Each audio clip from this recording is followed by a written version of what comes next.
اعوذ باللہ من الشیطان الرجیم۔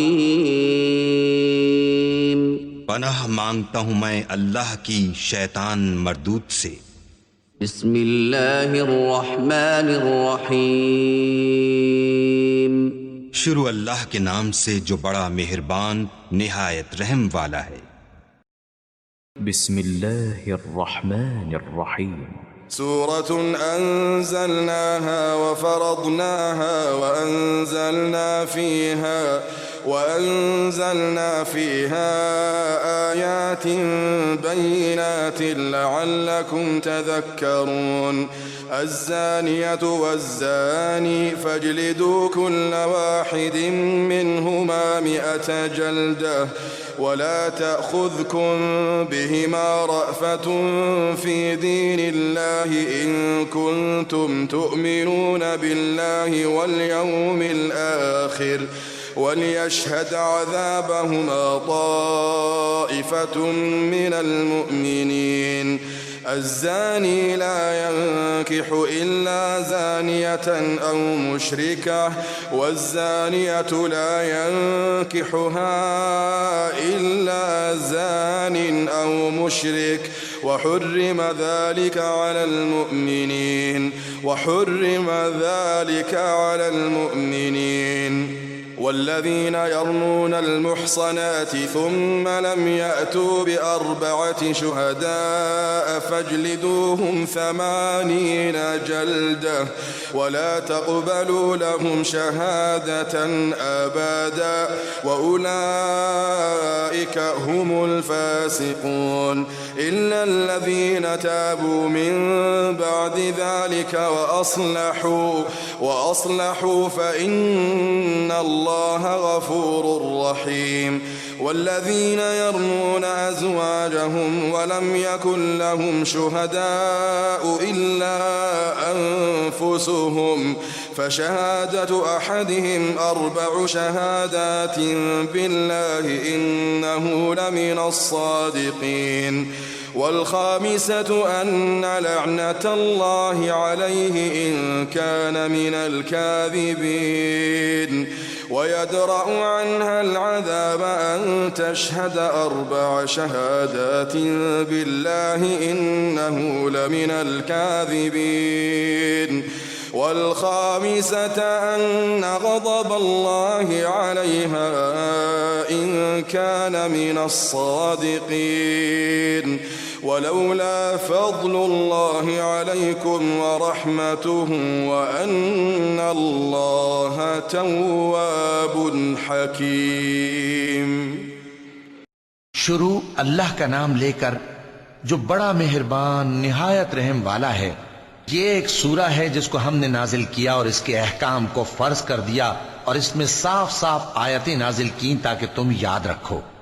بدکاری کرنے والی عورت اور بدکاری کرنے والا مرد جب ان کی بدکاری ثابت ہو جائے تو دونوں میں سے ہر ایک کو 100 درے مارو،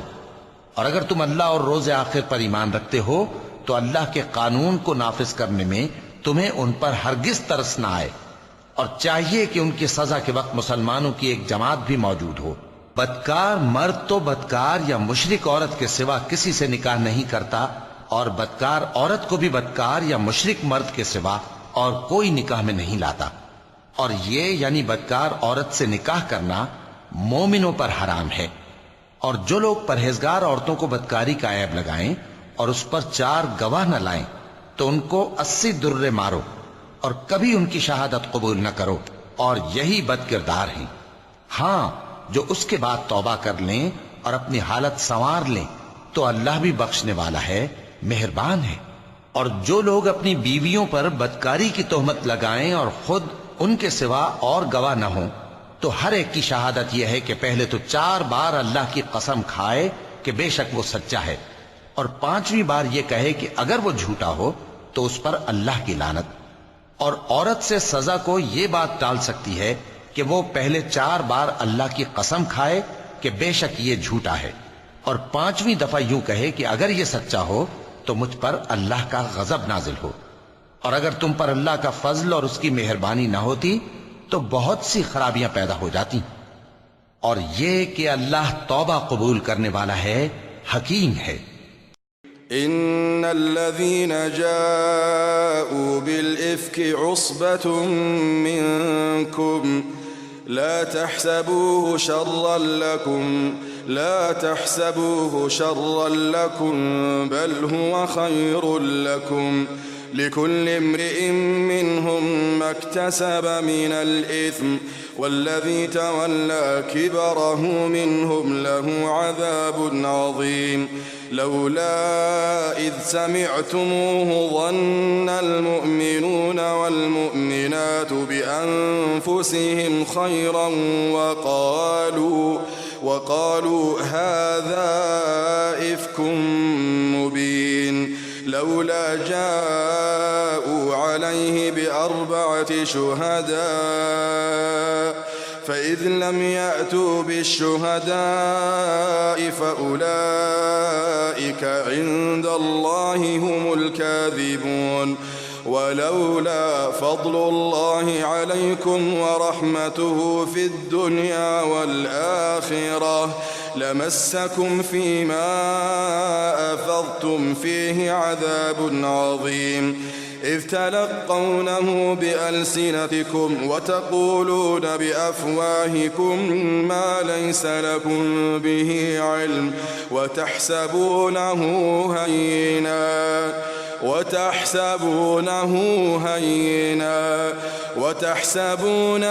هينا وهو عند الله عظيم ولولا إذ سمعتموه قلتم ما يكون لنا أن نتكلم بهذا سبحانك هذا بهتان عظيم ولولا إذ سمعتموه قلتم ما يكون لنا أن نتكلم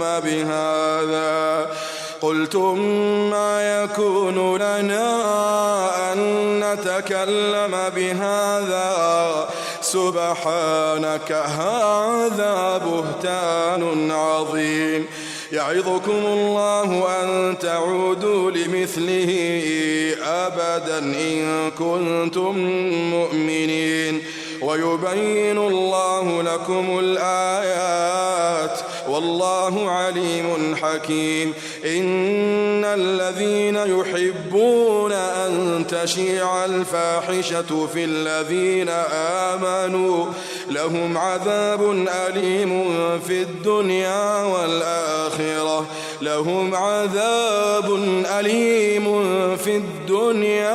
والآخرة والله يعلم وأنتم لا تعلمون ولولا فضل الله عليكم ورحمته وأن الله رؤوف رحيم। जिन लोगों ने ये बोहतान बांधा है वो तुम्ही में से एक जमात है, उसको अपने हक में बुरा ना समझना, बल्कि वो तुम्हारे लिए अच्छा है। उनमें से जिस शख्स ने गुनाह का जितना हिस्सा लिया उसके लिए उतना वबाल है, और जिसने उनमें से उस बोहतान का बड़ा बोझ उठाया है उसको बड़ा अजाब होगा। जब तुमने वो बात सुनी थी तो मोमिन मर्दों और औरतों ने क्यों अपने दिलों में नेक गुमान न किया और क्यों न कह दिया कि ये खुल्लम खुल्ला बोहतान है। ये बोहतान लगाने वाले अपनी बात की तस्दीक के लिए 4 गवाह क्यों न लाए? तो जब ये गवाह नहीं ला सके तो अल्लाह के नजदीक यही झूठे हैं। और अगर दुनिया और आखिरत में तुम पर अल्लाह का फजल और उसकी रहमत न होती तो जिस शक्ल में तुम मुनहमिक थे उसकी वजह से तुम पर बड़ा सख्त अजाब नाजिल होता। जब तुम अपनी जबानों से उसका एक दूसरे से जिक्र करते थे और अपने मुंह से ऐसी बात कहते थे जिसका तुमको कुछ भी इल्म न था, और तुम उसे एक हल्की बात समझते थे, हालांकि अल्लाह के नजदीक वो बड़ी भारी बात थी। और जब तुमने उसे सुना था तो क्यों ना कह दिया कि हमें शाया नहीं कि ऐसी बात जबान पर लाएं। परवरदिगार तू पाक है, ये तो बहुत बड़ा बोहतान है। अल्लाह तुम्हें नसीहत करता है कि अगर मोमिन हो तो फिर कभी ऐसा काम ना करना, और अल्लाह तुम्हारे समझाने के लिए اپنی آیتیں کھول کھول کر بیان فرماتا ہے، اور اللہ جاننے والا ہے، حکمت والا ہے۔ جو لوگ اس بات کو پسند کرتے ہیں کہ مومنوں میں بے حیائی یعنی تہمت بدکاری کی خبر پھیلے، ان کو دنیا اور آخرت میں دکھ دینے والا عذاب ہوگا، اور اللہ جانتا ہے اور تم نہیں جانتے۔ اور اگر تم پر اللہ کا فضل اور اس کی رحمت نہ ہوتی تو کیا کچھ نہ ہوتا، مگر وہ کریم ہے، اور یہ کہ اللہ نہایت مہربان ہے، رحیم ہے۔ يا أيها الذين آمنوا لا تتبعوا خطوات الشيطان ومن يتبع خطوات الشيطان فإنه يأمر بالفحشاء والمنكر ولولا فضل الله عليكم ورحمته ما زكى منكم من أحد أبدا ولكن الله يزكي من يشاء والله سميع عليم ولا يأتل أولو الفضل منكم والسعة أن يؤتوا أولي القربى والمساكين والمهاجرين في سبيل الله وليعفوا وليصفحوا ألا تحبون أن يغفر الله لكم ألا تحبون أن يغفر الله لكم والله غفور رحيم إن الذين يرمون المحصنات الغافلات المؤمنات لعنوا في الدنيا والآخرة ولهم عذاب عظيم يوم تشهد عليهم ألسنتهم وأيديهم وأرجلهم بما كانوا يعملون يومئذ يوفيهم الله دينهم الحق ويعلمون أن الله هو الحق المبين الخبيثات للخبيثين والخبيثون للخبيثات والطيبات للطيبين والطيبون للطيبات أولئك مبرؤون مما يقولون لهم مغفرة ورزق كريم۔ مومنوں، شیطان کے قدموں پر نہ چلنا، اور جو شخص شیطان کے قدموں پر چلے گا تو شیطان تو بے حیائی کی باتیں اور برے کام ہی بتائے گا۔ اور اگر تم پر اللہ کا فضل اور اس کی مہربانی نہ ہوتی تو ایک شخص بھی تم میں پاک نہ ہو سکتا، مگر اللہ جس کو چاہتا ہے پاک کر دیتا ہے، اور اللہ سننے والا ہے، جاننے والا ہے۔ اور جو لوگ تم میں صاحب فضل اور صاحب مال ہیں وہ اس بات کی قسم نہ کھائیں کہ رشتہ داروں اور محتاجوں اور وطن چھوڑ جانے والوں کو کچھ نہیں دیں گے، اور ان کو چاہیے کہ معاف کر دیں اور درگزر کریں۔ کیا تم پسند نہیں کرتے کہ اللہ تم کو بخش دے؟ اور اللہ تو بخشنے والا ہے، مہربان ہے۔ جو لوگ پرہیزگار اور برے کاموں سے بے خبر اور ایماندار عورتوں پر بدکاری کی تہمت لگاتے ہیں ان پر دنیا اور آخرت دونوں میں لعنت ہے، اور ان کو سخت عذاب ہوگا، یعنی قیامت کے روز جس دن ان کی زبانیں اور ہاتھ اور پاؤں سب ان کے کاموں کی گواہی دیں گے۔ اس دن اللہ ان کو ان کے اعمال کا پورا پورا اور ٹھیک ٹھیک بدلہ دے گا، اور ان کو معلوم ہو جائے گا کہ اللہ برحق اور حق کو ظاہر کرنے والا ہے۔ ناپاک عورتیں ناپاک مردوں کے لیے ہیں، اور ناپاک مرد ناپاک عورتوں کے لیے، اور پاک عورتیں پاک مردوں کے لیے ہیں، اور پاک مرد پاک عورتوں کے لیے۔ یہ پاک لوگ ان جھوٹوں کی باتوں سے بری ہیں، اور ان کے لیے بخشش اور نیک روزی ہے۔ يا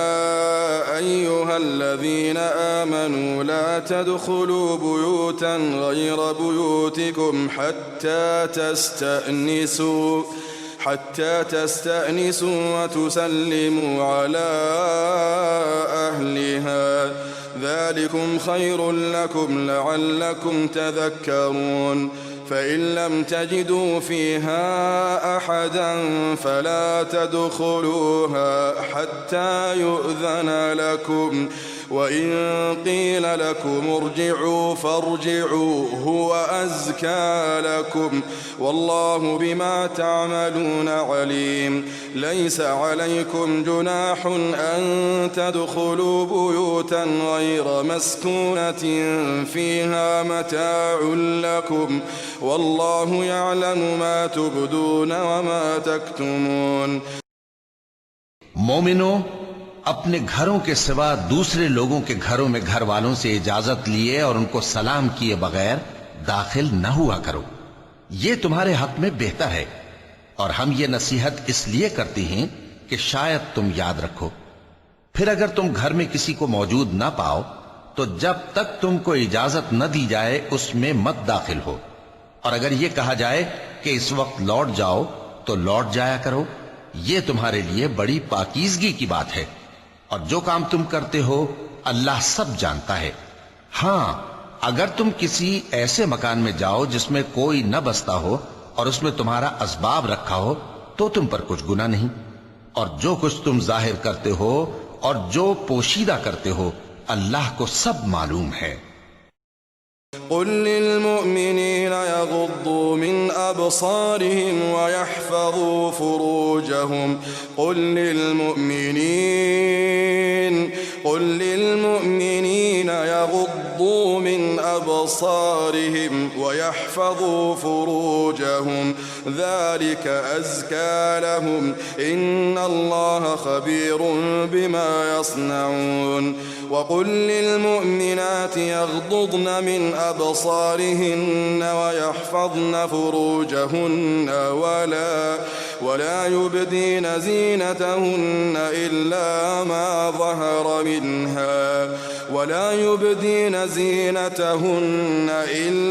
ما ظهر منها وليضربن بخمرهن على جيوبهن ولا يبدين زينتهن إلا لبعولتهن أو آبائهن أو آباء بعولتهن أو أبنائهن أو أبناء بعولتهن أو إخوانهن أو بني إخوانهن أو بني أخواتهن أو نسائهن أو ما ملكت أيمانهن أو التابعين غير أولي الإربة من الرجال أو الطفل الذين لم يظهروا على عورات النساء ولا يضربن بأرجلهن ليعلم ما يخفين من زينتهن وتوبوا إلى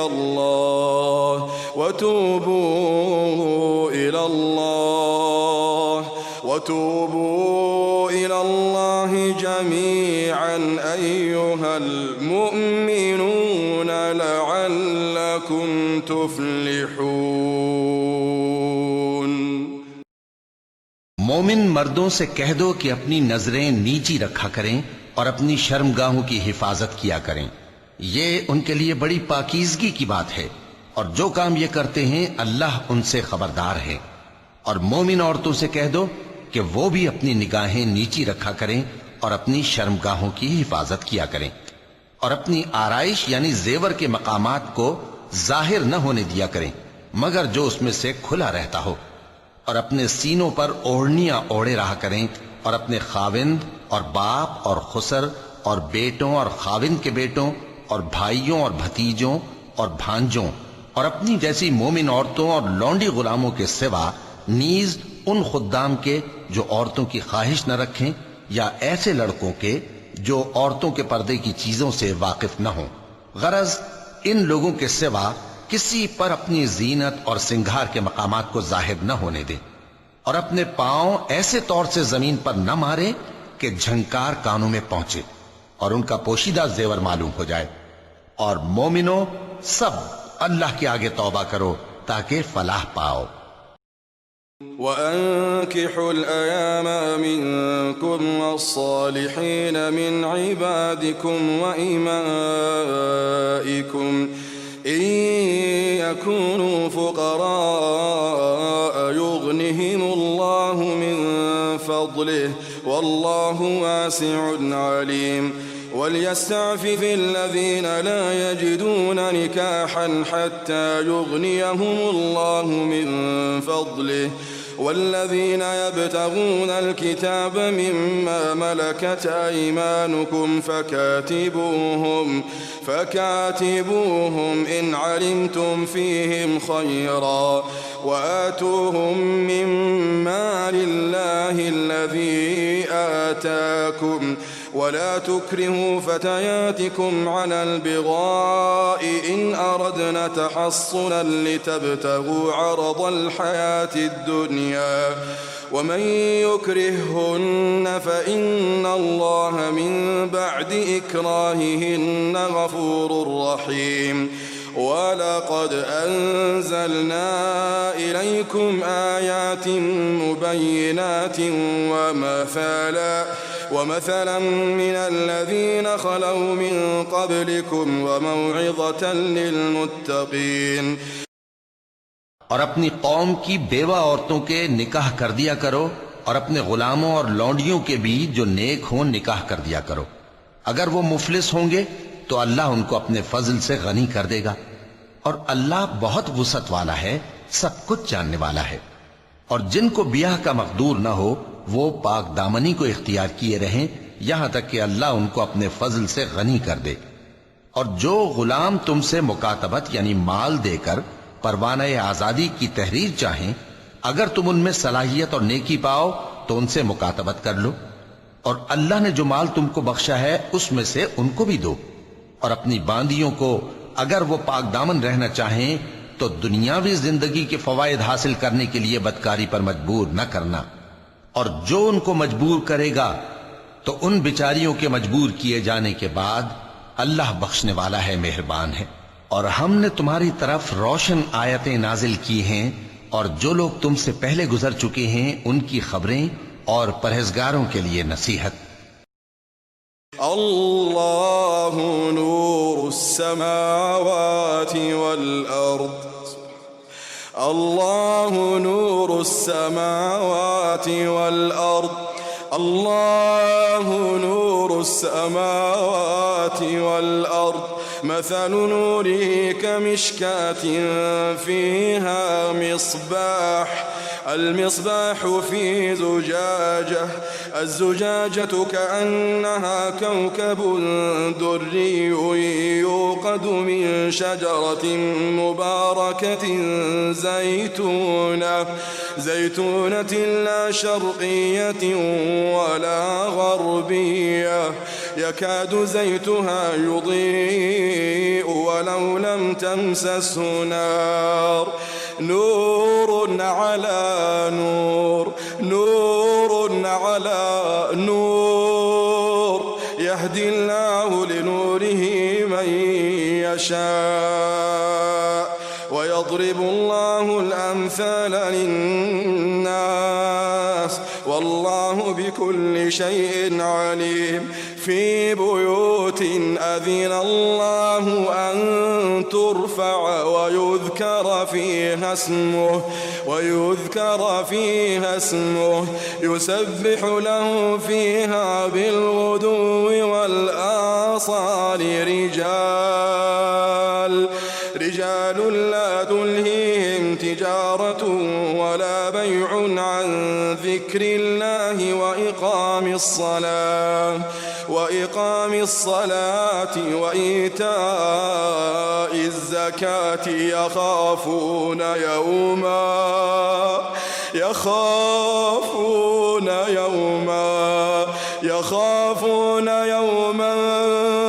تتقلب فيه القلوب والأبصار يخافون يوما تتقلب فيه القلوب والأبصار في بيوت أذن الله أن ترفع ويذكر فيها اسمه يسبح له فيها بالغدو والآصال رجال لا تلهيهم تجارة ولا بيع عن ذكر الله وإقام الصلاة وإيتاء الزكاة يخافون يوما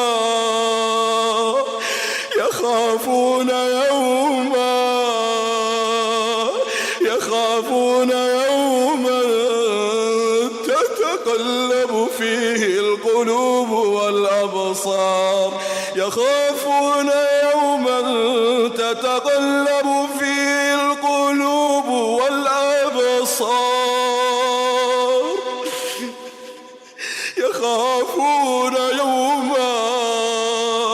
يخافون يوما تتقلب فيه القلوب والأبصار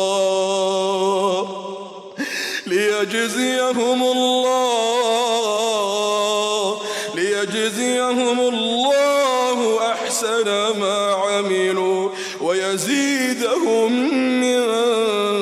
فضله والله يرزق من يشاء بغير حساب अल्लाह आसमानों और जमीन का नूर है। उसके नूर की मिसाल ऐसी है कि गोया एक ताक है जिसमें एक चराग है और चराग एक किंदील में है और किंदील ऐसी साफ शफाफ है कि गोया मोती का सा चमकता हुआ तारा है। उसमें एक मुबारक दरख्त का तेल जलाया जाता है यानी जैतून का, कि न मशरिक की तरफ है न मगरिब की तरफ। ऐसा मालूम होता है कि उसका तेल खाह आग उसे न भी छुए जलने को तैयार है। बड़ी रोशनी पर रोशनी हो रही है। अल्लाह अपने नूर से जिसको चाहता है सीधी राह दिखाता है और अल्लाह जो मिसालें बयान फरमाता है तो लोगों के समझाने के लिए, और अल्लाह हर चीज से वाकिफ है। वो किंदील उन घरों में है जिनके बारे में अल्लाह ने इरशाद फरमाया है कि बुलंद किए जाएं और वहां अल्लाह के नाम का जिक्र किया जाए और उनमें सुबह शाम उसकी तस्बीह करते हैं। ऐसे लोग जिनको अल्लाह के जिक्र और नमाज पढ़ने और ज़कात देने से न सौदागरी गाफिल करती है न खरीदो फरोख्त। वो उस दिन से जब दिल खौफ और घबराहट के सबब उलट जाएंगे और आंखें ऊपर चढ़ जाएंगी डरते हैं, ताकि अल्लाह उनको उनके अमाल का बहुत अच्छा बदला दे और अपने फजल से ज्यादा भी अता फरमाए। और अल्लाह जिसको चाहता है बेहिसाब रिस्क देता है। वल्लज़ीन कफ़रू अअमालुहुम कसराबिन बिक़ीअतिन यहसबुहु अज़्ज़मआनु माअन हत्ता इज़ा जाअहु लम यजिदहु शैअन ववजद अल्लाह इंदहु فوفاه حسابه والله سريع الحساب أو كظلمات في بحر اللج يغشاه موج من فوقه سحاب ظلمات بعضها فوق بعض إذا أخرج يده لم يكد يراها ومن لم يجعل الله له نورا فما له من नूर। और जिन लोगों ने कुफ्र किया उनके अमाल की मिसाल ऐसी है जैसे मैदान में रेत के प्यासा उसे पानी समझे یہاں تک کہ جب اس کے پاس آئے تو اسے کچھ بھی نہ پائے اور اللہ ہی کو اپنے پاس دیکھے تو وہ اسے اس کا حساب پورا پورا چکا دے، اور اللہ جلد حساب کرنے والا ہے۔ یا ان کے اعمال کی مثال ایسی ہے جیسے گہرے سمندر میں اندھیرے جس پر لہر چڑھی چلی آتی ہو اور اس کے اوپر اور لہر آ رہی ہو اور اس کے اوپر بادل ہو، غرض اندھیرے ہی اندھیرے ہوں، ایک پر ایک چھایا ہوا، جب اپنا ہاتھ نکالے تو کچھ نہ دیکھ سکے، اور جس کو اللہ روشنی نہ دے اس کو کہیں بھی روشنی نہیں مل سکتی۔ ألم تر أن الله يسبح له من في السماوات والأرض والطير صافات كل قد علم صلاته وتسبيحه والله عليم بما يفعلون والله عليم بما يفعلون ولله ملك السماوات والأرض وإلى الله المصير ألم تر أن الله يزجي سحابا ثم يؤلف بينه ثم يجعله ركاما فترى الودق يخرج من خلاله وينزل من السماء من جبال فيها من برد فيصيب به من يشاء ويصرفه عن من يشاء يكاد سنا برقه يذهب بالأبصار يقلب الله الليل والنهار إن في ذلك لعبرة لأولي الأبصار والله خلق كل دابة من ماء فمنهم من يمشي على بطنه ومنهم من يمشي على رجلين ومنهم من يمشي على أربع يخلق الله ما يشاء إن الله على كل شيء قدير لقد أنزلنا آيات مبينات والله يهدي من يشاء إلى صراط مستقيم۔ کیا تم نے نہیں دیکھا کہ جو لوگ آسمانوں اور زمین میں ہیں اللہ کی تسبیح کرتے رہتے ہیں، اور پر پھیلائے ہوئے پرندے بھی، اور سب اپنی نماز اور تسبیح کے طریقے سے واقف ہیں، اور جو کچھ وہ کرتے ہیں سب اللہ کو معلوم ہے، اور آسمان اور زمین کی بادشاہی اللہ ہی کے لیے ہے اور اللہ ہی کی طرف لوٹ کر جانا ہے۔ کیا تم نے نہیں دیکھا کہ اللہ ہی بادلوں کو چلاتا ہے، پھر ان کو آپس میں ملا دیتا ہے، پھر ان کو تہ بتہ کر دیتا ہے، پھر تم دیکھتے ہو کہ بادل سے مے نکل کر برس رہا ہے، اور آسمان میں جو اولوں کے پہاڑ ہیں ان سے اولے نازل کرتا ہے، تو جس پر چاہتا ہے اس کو برسا دیتا ہے اور جس سے چاہتا ہے ہٹا رکھتا ہے، اور بادل میں جو بجلی ہوتی ہے اس کی چمک آنکھوں کو خیرہ کر کے بینائی کو اچکے لیے جاتی ہے۔ اللہ ہی رات اور دن کو بدلتا رہتا ہے، اہل بصارت کے لیے اس میں بڑی عبرت ہے۔ اور اللہ ہی نے ہر چلنے پھرنے والے جاندار کو پانی سے پیدا کیا، تو ان میں سے بعض ایسے ہیں کہ پیٹ کے بل چلتے ہیں، اور بعض ایسے ہیں جو 2 پاؤں پر چلتے ہیں، اور بعض ایسے ہیں جو 4 پاؤں پر چلتے ہیں۔ اللہ جو چاہتا ہے پیدا کرتا ہے، بے شک اللہ ہر چیز پر قادر ہے۔ ہم ہی نے روشن آیتیں نازل کی ہیں، اور اللہ جس کو چاہتا ہے سیدھے راستے کی طرف ہدایت کرتا ہے۔ وَيَقُولُونَ آمَنَّا بِاللَّهِ وَبِالرَّسُولِ وَأَطَعْنَا ثُمَّ يَتَوَلَّى فَرِيقٌ مِّنْهُمْ مِّن بَعْدِ ذَلِكَ وَمَا أُولَئِكَ بِالْمُؤْمِنِينَ وإذا دعوا إلى الله ورسوله ليحكم بينهم إذا فريق منهم معرضون وإن يكن لهم الحق يأتوا إليه مذعنين أفي قلوبهم مرض أم ارتابوا أم يخافون أن يحيف الله عليهم ورسوله بل أولئك هم الظالمون। और बाज लोग कहते हैं कि हम अल्लाह पर और रसूल पर ईमान लाए और उनका हुक्म मान लिया, फिर उसके बाद इनमें से एक फरीक फिर जाता है और ये लोग साहिब ईमान ही नहीं हैं। और जब इनको अल्लाह और उसके रसूल की तरफ बुलाया जाता है ताकि पैगंबर इनका कजिया चुका दें, तो इनमें से एक फरीक मुंह फेर लेता है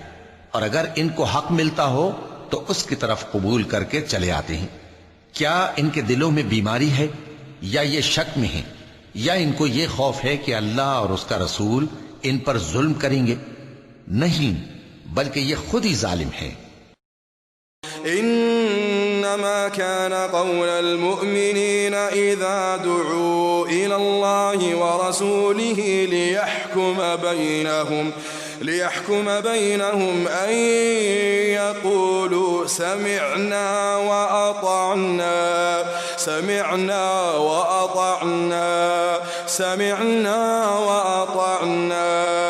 وأولئك هم المفلحون ومن يطع الله ورسوله ويخشى الله ويتقه فأولئك هم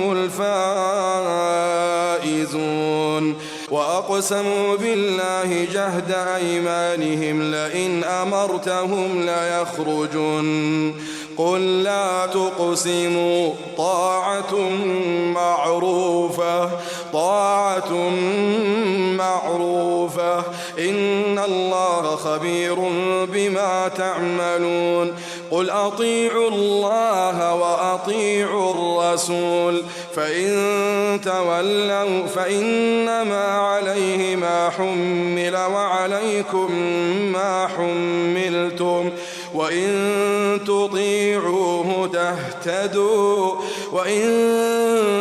تطيعوه تهتدوا وما على الرسول إلا البلاغ المبين وعد الله الذين آمنوا منكم وعملوا الصالحات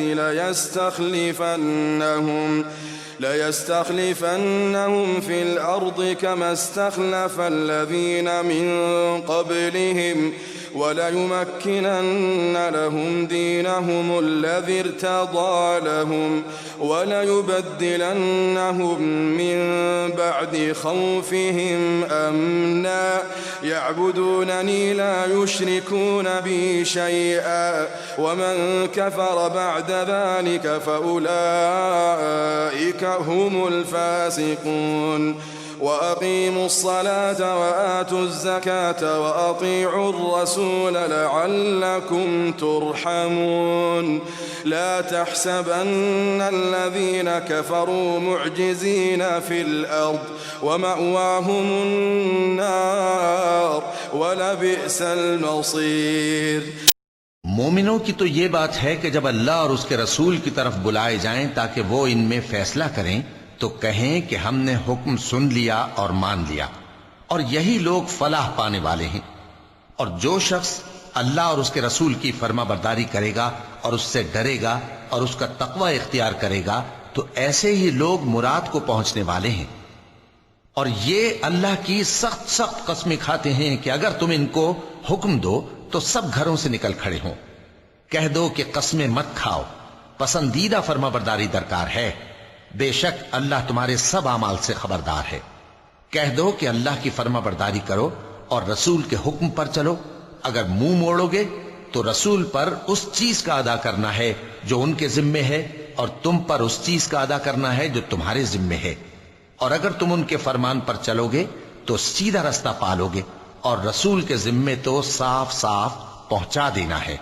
जो लोग तुम में से ईमान लाए और नेक काम करते रहे, उनसे अल्लाह का वादा है कि उनको मुल्क का हाकिम बना देगा, जैसा उनसे पहले लोगों को हाकिम बनाया था, और उनके दीन को जिसे उसने उनके लिए पसंद किया है मुस्तहकम व पायदार करेगा, और खौफ के बाद उनको अमन बख्शेगा। वो मेरी इबादत करेंगे और मेरे साथ किसी चीज को शरीक न बनाएंगे, और जो उसके बाद कुफ्र करे तो ऐसे ही लोग बदकिरदार हैं। और नमाज पढ़ते रहो और ज़कात देते रहो और पैगंबर के फरमान पर चलते रहो ताकि तुम पर रहमत की जाए। और ऐसा ख्याल न करना कि काफिर लोग हमको जमीन में मगलूब कर देंगे। उनका ठिकाना दोज़ख है और वो बहुत बुरा ठिकाना है। या अय्युहल्लज़ीना आमनू लियस्तअज़िनकुमुल्लज़ीना मलकत अयमानुकुम والذين لم يبلغوا الحلم منكم ثلاث مرات من قبل صلاة الفجر وحين تضعون ثيابكم من الظهيرة ومن بعد صلاة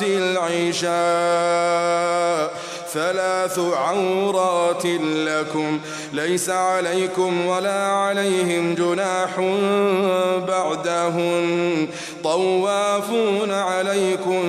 بعضكم على بعض كذلك يبين الله لكم الآيات والله عليم حكيم. وإذا بلغ الأطفال منكم الحلم فليستأذنوا كما استأذن الذين من قبلهم كذلك يبين الله لكم آياته والله عليم حكيم. والقواعد من النساء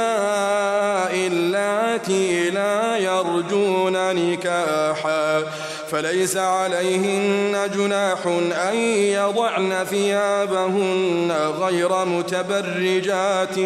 بزينة وأن يستعففن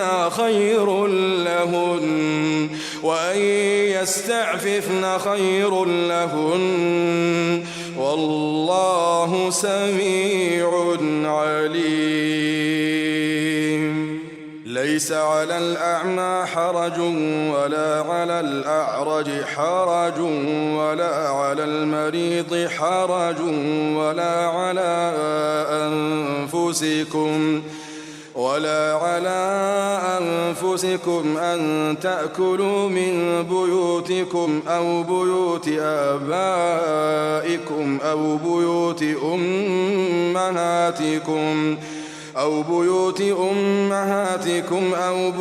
إخوانكم أو بيوت أخواتكم أو بيوت أعمامكم أو بيوت عماتكم أو بيوت أخوالكم أو بيوت خالاتكم أو ما ملكتم مفاتحه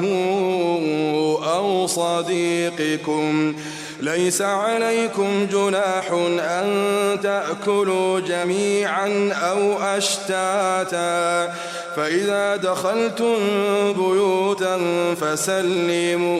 فسلموا على أنفسكم تحية من عند الله مباركة طيبة كذلك يبين الله لكم الآيات لعلكم تعقلون. मोमिनो, तुम्हारे बांदी गुलाम और जो बच्चे तुम में से बुलूग को नहीं पहुंचे 3 दफा यानी 3 औकात में तुमसे इजाजत लिया करें। एक तो नमाज फज्र से पहले, और दूसरे गर्मी की दोपहर को जब तुम कपड़े उतार देते हो, और तीसरे ईशा की नमाज के बाद। ये 3 वक्त तुम्हारे पर्दे के हैं। इनके आगे पीछे यानी दूसरे वक्तों में न तुम पर कुछ गुनाह है और न उन पर, कि काम काज के लिए एक दूसरे के पास आते रहते हो। इस तरह अल्लाह अपनी आयतें खोल खोल कर बयान फरमाता है और अल्लाह बड़ा इल्म वाला है, बड़ा हिकमत वाला है। اور جب تمہارے لڑکے بالغ ہو جائیں تو ان کو بھی اسی طرح اجازت لینی چاہیے جس طرح ان سے اگلے یعنی بڑے آدمی اجازت حاصل کرتے رہے ہیں۔ اس طرح اللہ تم سے اپنی آیتیں کھول کھول کر بیان فرماتا ہے، اور اللہ جاننے والا ہے، حکمت والا ہے۔ اور بڑی عمر کی عورتیں جن کو نکاح کی توقع نہیں رہی اور وہ زائد کپڑے اتار کر سر ننگا کر لیا کریں تو ان پر کچھ گناہ نہیں، بشرطے کہ اپنی زینت کی چیزیں نہ ظاہر کریں، اور اگر اس سے بھی بچیں تو یہ ان کے حق میں بہتر ہے، اور اللہ سنتا ہے، جانتا ہے۔ نہ تو اندھے پر کچھ گناہ ہے اور نہ لنگڑے پر اور نہ بیمار پر اور نہ خود تم پر کہ اپنے گھروں سے کھانا کھاؤ، یا اپنے باپ دادا کے گھروں سے، یا اپنی ماؤں کے گھروں سے، یا بھائیوں کے گھروں سے، یا اپنی بہنوں کے گھروں سے، یا اپنے چچاؤں کے گھروں سے، یا اپنی پھوپھیوں کے گھروں سے، یا اپنے ماموؤں کے گھروں سے، یا اپنی خالاؤں کے گھروں سے، یا اس گھر سے جس کی کنجیاں تمہارے ہاتھ میں ہوں، یا اپنے دوستوں کے گھروں سے۔ اور اس کا بھی تم پر کچھ گناہ نہیں کہ سب مل کر کھانا کھاؤ یا جدا جدا۔ پھر جب گھروں میں جایا کرو تو اپنے گھر والوں کو سلام کیا کرو، یہ اللہ کی طرف سے مبارک اور پاکیزہ تحفہ ہے۔ اس طرح اللہ اپنی آیتیں کھول کھول کر بیان فرماتا ہے تاکہ تم سمجھو۔ إنما المؤمنون الذين آمنوا بالله ورسوله إنما المؤمنون الذين آمنوا بالله ورسوله وإذا كانوا معه على أمر جامع لم يذهبوا حتى يستأذنوه إن الذين يستأذنونك أولئك الذين يؤمنون بالله ورسوله فإذا استأذنوك لبعض شأنهم فأذن لمن شئت منهم واستغفر لهم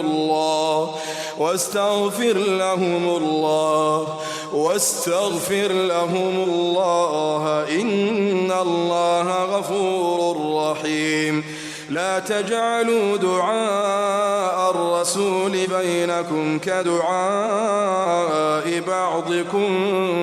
بعضا قد يعلم الله الذين يتسللون منكم لواذا فليحذر الذين يخالفون عن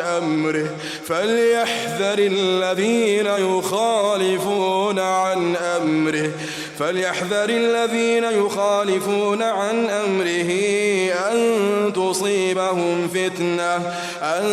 تصيبهم فتنة أو يصيبهم عذاب أليم ألا إن لله ما في السماوات والأرض قد يعلم ما أنتم عليه ويوم يرجعون إليه فينبئهم بما عملوا والله بكل شيء عليم۔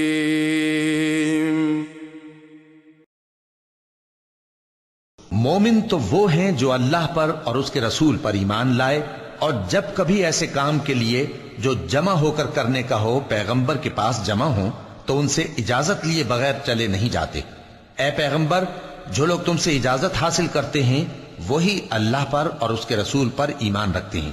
سو جب یہ لوگ تم سے کسی کام کے لیے اجازت مانگا کریں تو ان میں سے جسے چاہا کرو اجازت دے دیا کرو،